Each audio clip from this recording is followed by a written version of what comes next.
Good day, Doctor. We are from Group 3. We will be presenting on project report. My name is Tompokin and my metric number is 280766.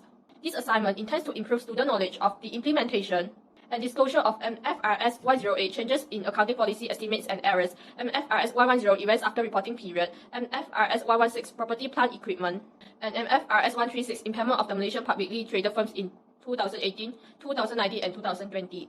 This assignment also aims to improve students' analytic abilities in relation to other related disclosures, such as the key audit matters. The 5 companies that we choose to study for this project are Malaysian Bulk Carriers Berhad, Sunway Berhad, Parcel Holdings Berhad, Qantas Corporation Berhad, and Sarawak Cable Berhad.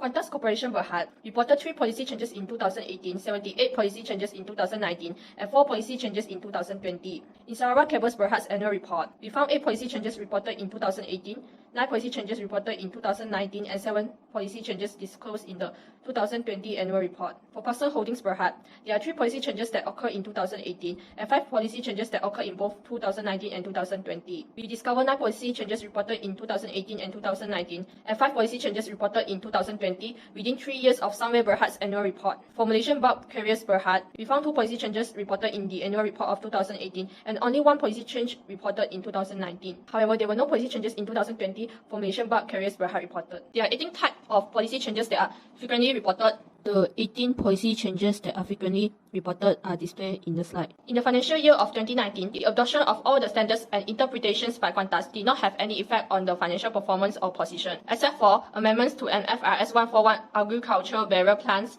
Mfrs 9 financial instruments, and Mfrs 15 revenue from contracts with customers. For the financial year of 2018, the adoption of the new standards by SCB did not have a material impact on the financial statements, except for Mfrs 15 revenue from contracts with customers and Mfrs 9 financial instruments. For the year 2019, the adoption of the pronouncements by SCB has no material effect on the financial performance or position, except Mfrs 16 leases. In 2019, the adoption of all the standards and amendments did not result in a material impact on the financial statements, except for Mfrs 9 financial instruments. In 2020, the adoption of all the standards and amendments by PHB did not result in a material impact on the financial statements except for Mfrs 16 leases. In 2019, the adoption of all the standards by Sunway did not have any material effect on the financial performance or position except for the adoption of Mfrs 16 leases and amendments to Mfrs 128 long-term interest in associates and joint ventures. In 2020, the adoption of all the standards by Sunway did not have any material effect on the financial performance or position except for the adoption of the amendment to Mfrs 16 COVID-19 related rent concessions.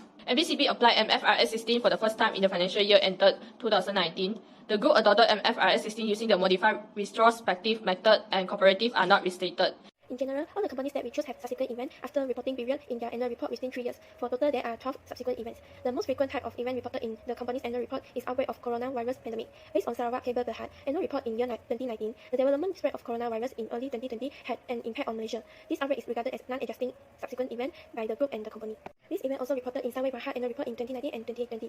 In year 2019, since COVID-19 has disrupted, many levels of government are imposing restrictions on individuals and business. The COVID-19 pandemic is treated as a non-adjusting event in accordance with Mfrs 110 events after the reporting period because these developments occur subsequent to the end of the reporting period. The judgment and assumption used in the preparation of the group's financial statement for the financial end 21st December 2019 do not reflect the effect of this non-adjusting event. In the year 2020, the COVID-19 pandemic will have a negative impact on worldwide economic performance, including Malaysia. During the initial MCL period, the group's financial impact was mostly due to its reduced sources of income, as most of its business operations were suspended, but fixed overhead still remained. Joint venture and memorandum agreement is another most frequent reported in our company's annual report. According to Qantas Corporation Berhad's annual report for 2018, weight of summons dated 11 September 2018 was filled by Shanghai Hengtong Energy. This event also reported in Malaysia Bulk Carriers Berhad annual report in year 2019 and year 2020. A subsidiary, FAR3 Shipping, signed memorandum of agreement on 23rd January 2020 to dispose of its vessel to third party of a net consideration of approximately 39 million. A subsidiary, Sejahtera Shipping, signed a memorandum of agreement on 3rd March 2021 to dispose its vessel to a third party for a net consideration of approximately 55 million. Next, based on the annual report of Parcel Holdings Berhad, the company disclosed this event in year 2020. On 29 July 2020, Ololian Limited, which is in turn a 54.97% owned subsidiary of the company, had entered into an agreement with Parcel Credit Holdings Sdn Bhd for the acquisition by Ololian from Parcel Credit Holdings of the remaining 30% equity interest comprising 9 million ordinary shares in Parcel Credit Sdn Bhd and a cash consideration of 26 million ringgit. The another event is about disposal of a subsidiary. Qantas Corporation Berhad has started off a dormant subsidiary, Qantas Commodity Trading Sdn Bhd, on 6 July 2020. This event of disposal of ordinary shares had disclosed by Sunway Berhad in their annual report 2019. On 4th March 2019, the Sunway Berhad disposed of the ordinary shares of its wholly owned subsidiaries to Sun City for a total consideration $469 million. The event of disposal equity interest had disclosed by Sunway Berhad in their annual report 2020. On 5th May 2021, Sun City entered into a share purchase agreement with Sunway Healthcare Holdings Sdn Bhd for the disposal of its entire equity interest in the companies referred below to SHH for a total consideration of around $683 million. On 22nd February 2021, the company has proposed to undertake a private placement of up to 95 million new ordinary shares, representing up to 30% of the existing issue share of the company. Adjusting event, there is only one event that needs for adjustment. Based on annual report in 2018 for Parkson Holding Berhad, the company announced that the acquisition of Parkson credit has not been completed pending fulfillment of certain conditions presented on 13 September 2018, which is before the ending of reporting date. Olonian had entered into an agreement with Parkson Credit Holding Sdn Bhd for the acquisition by Olonian for Parkson Credit Holding of 70% of the equity interest comprising 21 million ordinary shares in the capital of Parkson Credit Sdn Bhd. Assalamualaikum and selamat sejahtera to Dr. Faisal bin Ilham. My name is Wan Azan Hayani binti Wan Muhammad Azan. My matric number is 280654. Today, I'll be present about disclosure of Mfrs 116 property, plant and equipment for 5 our chosen companies. First, for Sunway Berhad, all property, plant and equipment are originally recorded at cost. For subsequent measurement, property, plant and equipment, except right-of-use assets, are presented at cost less cumulative depreciation and any accrued impairment loss. Second, for Sarawak Cable Berhad, property, plant and equipment is depreciated using the straight line technique, except for freehold land, which has an indefinite useful life and does not need to be depreciated, and leasehold land, which is discounted over the remaining lease time. Third, for Qantas Corporation Berhad, the carrying amount of buildings and barrel plants had been carried under the cost model. Fourth, for Malaysian Bulk Carriers Berhad, the cost of a piece of property, plant and equipment is recognized as an asset if and only if it is likely that future economic benefits connected with the item will flow to the group and the cost of the item can be measured reliably.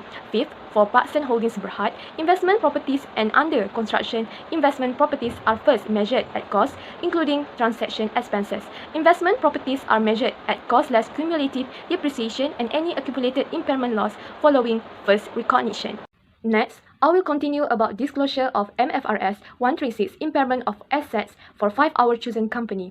First, for Sunway Berhad, the impairment loss for each year are no impairment loss in the year 2018, 58,146,000 in the year 2019, and 6,388,000 in the year 2020. There are reversal impairment loss only year 2018, which is 7,656,000. Second, for Sarawak Cable Berhad, impairment loss for each year are no impairment loss in the year 2018, 58 million in the year 2019, and 4,253,000 in the year 2020. No reversal impairment loss for year 2018, 2019, 2020.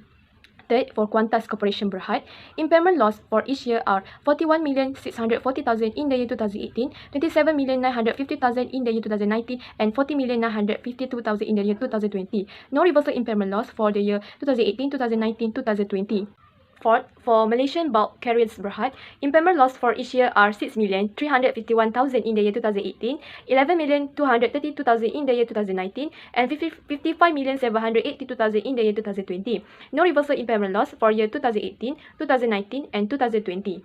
Fifth, for Parkson Holdings Berhad, impairment loss for each year are 88,594,000 in the year 2018, 46,780,000 in the year 2019, and 241,736,000 in the year 2020. The reversal impairment loss for each year are 8,118,000 in the year 2018, 11,536,000 in the year 2019, and 7,717,000 in the year 2020. That's all from me. Thank you. Thank you, Azan. Good day, Doctor. I'm Ellen, number metric 280787.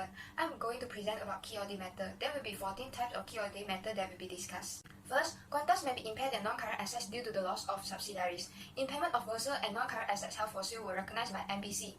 Parkson recognized impairment of PPE in 2018 and 2019. However, COVID-19 had adversely affected the operation in 2020, which indicate that certain PPE and right use of asset may be impaired.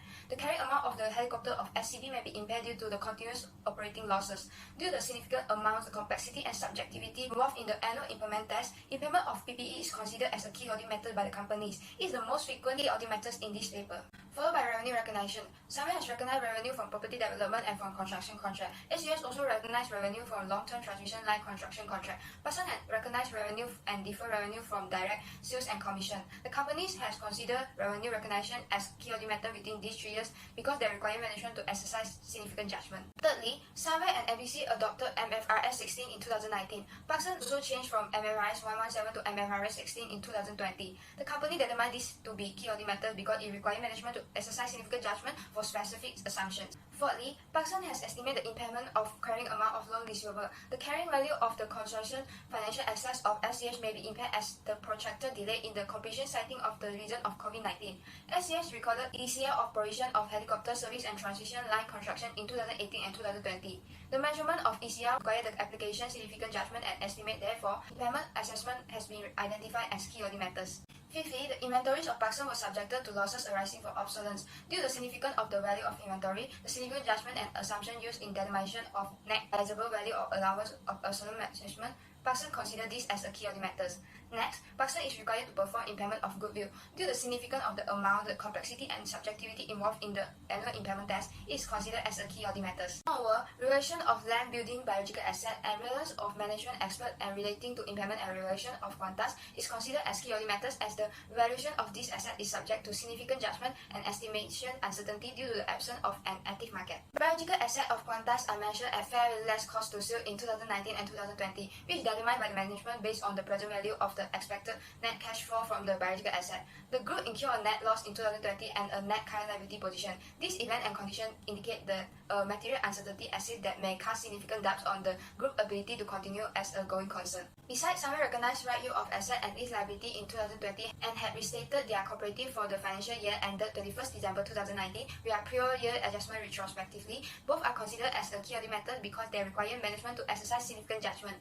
In addition, MBC chartered in contract estimate the unavoidable costs involve significant judgment on short-term and long-term chartered rates. Lastly, MBC is required to perform impairment assessment on its investment in subsidiaries. Due to the significance of the amount of complexity and subjectivity involved in the annual impairment test, it is considered as a key audit matters by the company. That's all from me. I'll pass this presentation to Nawa. Thank you. Good day to you, sir. I'm Nawa and my metric number is 280946. Now I'm going to continue this presentation by presenting 5 financial ratio that we analysis from 5 different companies that we choose. First of all, return on asset. Return on asset ratio is assess how successfully a corporation can get a return on its investment in assets. In general, the greater the ROA, the more efficient the firm is at creating profit. However, every company's ROA should be examined in the context of its competitor in the same industry and sector.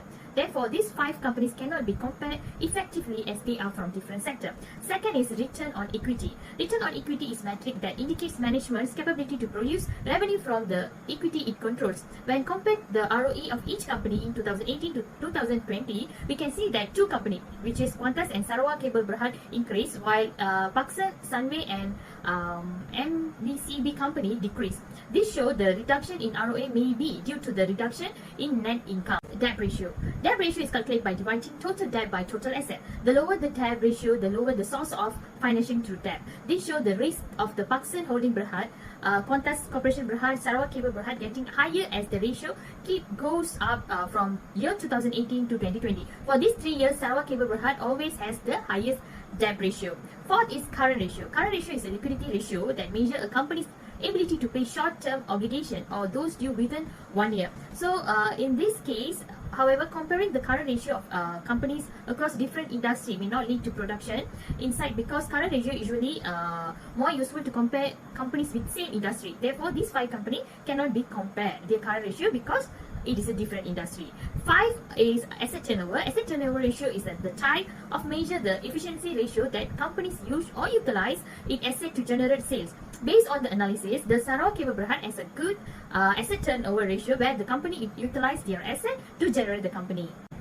As for conclusion, this project has investigated our chosen company's implementation and disclosure of Mfrs 108, 110, 116, 136, and key audit matters of Malaysian publicly listed firm in 2018, 19 and 2020. The company shows that impairment losses disclosed for all companies differed significantly between the year before and after COVID-19. Because of the COVID-19 uncertainty, the companies had considered making detailed disclosure of assumption and sensitivities issued. Based on our finding, key audit matters has included in the audit community section, and there are some key audit matters that frequently recorded, such as impairment of PPE, goodwill, revenue, and impairment of financial asset. That's all from us. Thank you, Dr.